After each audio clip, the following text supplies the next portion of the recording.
भारत में एक ऐसी जगह है जहां दिन में सैलानी घूमते हैं, लेकिन जैसे ही सूरज ढलता है वहां इंसानों की जगह सिर्फ खामोशी रह जाती है।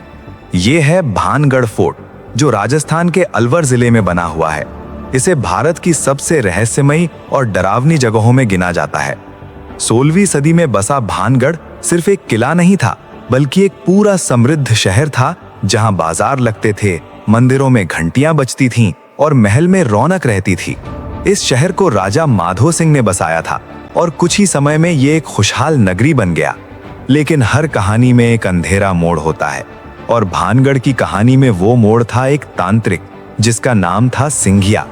कहा जाता है कि वो राजकुमारी रत्नावती की सुंदरता पर मोहित हो गया था, लेकिन उसका प्रेम सच्चा नहीं बल्कि खतरनाक था, क्योंकि वो उसे पाने के लिए काले जादू का सहारा लेना चाहता था। एक दिन उसने एक इत्र की बोतल पर जादू कर दिया ताकि राजकुमारी उसे लगाकर उसके वश में हो जाए। लेकिन राजकुमारी को उसकी इस चाल का पता चल गया और उसने वो इत्र जमीन पर फेंक दिया, जो जाकर उसी तांत्रिक पर गिर गया। मरते समय तांत्रिक ने भयानक श्राप दिया कि भानगढ़ बर्बाद हो जाएगा और यहाँ कभी कोई नहीं बस पाएगा। इसके बाद जो हुआ, उसने पूरे शहर की किस्मत बदल दी। कुछ ही समय में भानगढ़ पर हमला हुआ और पूरा शहर तबाह हो गया।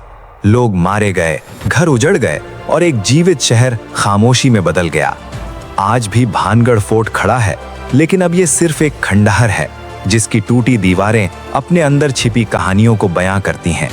सबसे हैरान करने वाली बात यह है कि आर्कियोलॉजिकल सर्वे ऑफ इंडिया ने यहाँ एक चेतावनी बोर्ड लगाया है, जिसमें साफ लिखा है कि सूरज ढलने के बाद यहाँ रुकना मना है।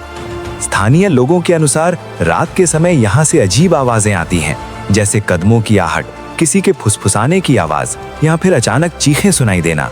और कई लोगों ने यहाँ रात बिताने की कोशिश की, लेकिन वे डर के मारे वापस लौट आए। हालांकि इतिहासकारों का मानना है कि भानगढ़ का विनाश किसी श्राप की वजह से नहीं, बल्कि युद्ध, पानी की कमी और समय के प्रभाव से हुआ होगा। लेकिन फिर भी इस जगह के चारों ओर फैला रहस्य आज भी लोगों को सोचने पर मजबूर कर देता है। तो क्या भानगढ़ सच में श्रापित है, या ये सिर्फ लोगों के डर और कहानियों का नतीजा है? इसका जवाब आज तक कोई नहीं दे पाया है। लेकिन एक बात जरूर है कि अगर आप कभी भानगढ़ फोर्ट जाने का सोचें, तो सूरज ढलने से पहले वापस आ जाना, क्योंकि रात के बाद वहां सिर्फ अंधेरा नहीं बल्कि कुछ और भी रहता है।